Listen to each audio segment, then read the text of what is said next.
ကျွန်တော်ဖွင့်ရအဲ့ဒါနေစဉ်ရှောင်းတဲ့အခါမှာပြောလို့ရှိတဲ့ concept တစ်ခုရှိတယ်ဒီချင်းလေးထဲမှာလေးဆိုကြတယ်နော်အဲ့ဒါပါလဲဆိုရင်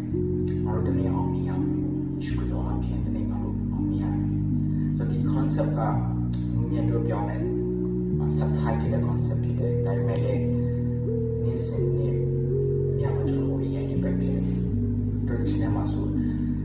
အောင်မြင်ရအောင်မယ်ဒီလောကရဲ့လေ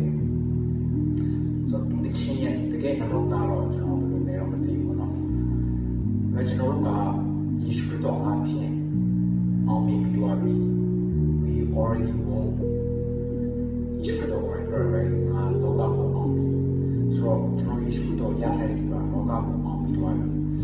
အောင်မြင်သူအနေနဲ့ကျွန်တော်အသက်ရှင်တော့ဆိုအောင်မြင်ဖွင့်လို့အသက်ရှင်တော့မဟုတ်ဘူးကျွန်တော်တန်ရှင်ပြီးတော့ပြီထောက်မှတ်ပြီးတော့ပြီယေရှုခရစ်တော်အတွေ့တော်တန်တဲ့ကျွန်တော်အဖြစ်ဟီဘရဲ17ပြီးတော့ 2 Corinthians 2:17 right ကျွန်တော်တန်ရှင်ပြီးတော့အတိဖြစ်သွားရခရစ်တော်အဖြစ်ဆိုတော့တန်ရှင်တဲ့သူအနေနဲ့တက်ရှင်တယ်လူတစ်အနေနဲ့ကျွန်တော်နေ့စဉ်နဲ့မြန်မာတက်ရှင်တယ်လူတစ်ဖြစ်ဖို့ကြိုးစားတက်ရှင်တာမဟုတ်ကျွန်တော် perfect ဖြစ်ဖို့တက်ရှင်တာမဟုတ်ကျွန်တော်ပုံပြီးဖြောင်းမဖို့တက်ရှင်တာမဟုတ်အားလုံးပြီးတော့ရတယ်ကျွန်တော်ပြည့်စုံသွားယေရှုခရစ်တော်အဖြစ် positionally အဖြစ်ဆိုတော့ဒီနေ့အဖြစ်ကျွန်တော်တို့က10ရအောင်ပြီးတော့10ရအောင်ပြီးတဲ့ဒီအနေနဲ့ကျွန်တော်တို့နေ့စဉ်နဲ့မြန်မာတက်ရှင်တာ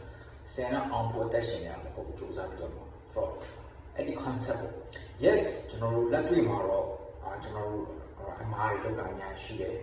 စိတ်တူပါရရှိတယ်နော် depression တွေကျွန်တော်စိတ်သက်ကြတာရှိတယ်ဆိုတော့ဒါပေမဲ့ကျွန်တော် identity မှာပြောက်တော့ကျွန်တော်တန်ရှင်းခြင်းမှာမပြောက်တော့ဒါပေမဲ့ yes အဲ့အရာတွေကတော့ကျွန်တော်ဖြည့်ချင်းစီအနေနဲ့အများကျွန်တော်တို့တင်လေ့လာတာဒါပေမဲ့ကျွန်တော်စုပို့တောင်းလို့ရစားပို့ဖတ်လို့ပို့လို့တန်ရှင်းသွားတာမဟုတ်ဘူးဖြောင်းမတော်တာမဟုတ်ယေရှုခရစ်တော်အဖြစ်တာလည်းဖြောင်းမတယ် yes ကျွန်တော်ကျမ်းစာဖတ်တယ်ဆူတောင်းမယ်ဆိုတာကဖျားရည်နဲ့ relationship ပုံမှန်တည်ဆောက်တာဖြစ်တယ်ဖျားရည်နှုတ်ပတ်တော်ကျွန်တော်ပို့ပြီးတော့မှတည်ရခြင်းမှာကျွန်တော်တည်ရဲ့ flash တွေကျွန်တော်ရဲ့ငါဆိုရအရာကိုကျွန်တော်နေ့စဉ်နဲ့တက်ပြီးတော့မှဖျားရည်နှုတ်ပတ်တော်အတိုင်းတက်ရှင်မှုဖြစ်တယ်ဆိုတော့ again ကျွန်တော်တို့က perfect ပြည့်စုံပြီးသားဖြစ်တယ်တက်ရှင်ပြီးသားဖြစ်တယ်အောင်မြင် winner အောင်မြင်သူတွေနဲ့ကျွန်တော်နေ့စဉ်နဲ့တက်ရှင်ဘူရီမှာအောင်မြင်ဖို့တက်ရှင်တာမဟုတ်ဘူးတော့မှတက်ရှင်သူဖြစ်တက်ရှင်တာမဟုတ်ကျွန်တော်တို့ဘူရီမှာကြည့်ကင်းဖွင့်အတွက်တက်ရှင်တာမဟုတ်အပြစ်ကင်းပြီးတော့အပြစ်လို့ချင်းခံပြီးတော့